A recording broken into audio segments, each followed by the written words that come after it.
Most people quit their job thinking the hard part is over. The resignation letter is sent, the pressure is gone, the freedom feels real. But the consequences don't start that day. They start about 30 days later, when the first bill arrives without a paycheck behind it. Quitting without a plan is usually framed as courage. In reality, it's often a delayed financial decision with invisible costs. At the moment of quitting, nothing collapses. Your rent is still paid. Your savings still exist. This creates a false sense of safety. It feels like you bought time. What you actually did was start a countdown. The problem is not unemployment. The problem is unstructured unemployment. When income stops suddenly, expenses don't slow down. They become louder. Every purchase starts asking a question: how long can this continue? Most people underestimate how fast money drains when there is no replacement income. Not because they're bad at math, but because stress changes decision-making. Small withdrawals feel harmless at first, then they become routine, then they become unavoidable. The second mistake happens quietly.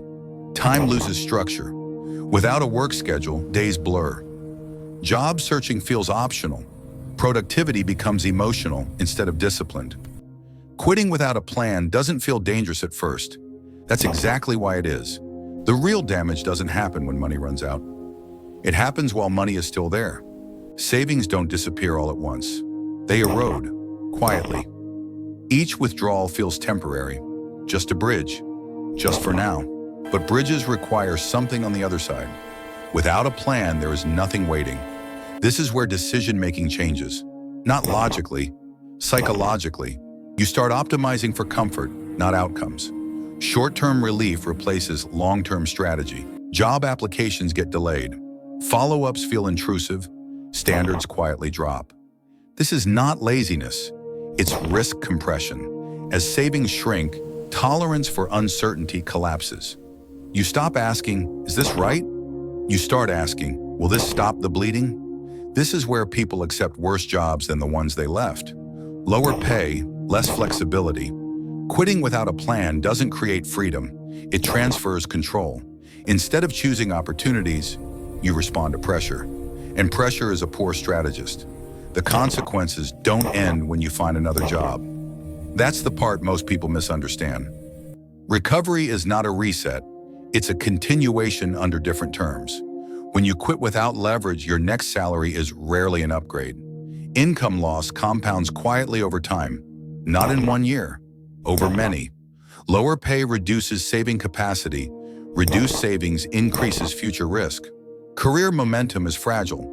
Interruptions are not neutral. Gaps invite explanations. Explanations invite judgment. Even when employers don't say it, they factor it in. Quitting without a plan often narrows future options. Not immediately, gradually. And once narrowed, choices become harder to reverse. The decision to quit felt personal. The consequences are structural. This is not an argument for staying miserable. It's an argument for sequencing risk. Planning doesn't remove uncertainty, it contains it. Before you quit, decide what problem you are actually solving. Because once income stops, decisions stop being theoretical. They become urgent. And urgency changes everything.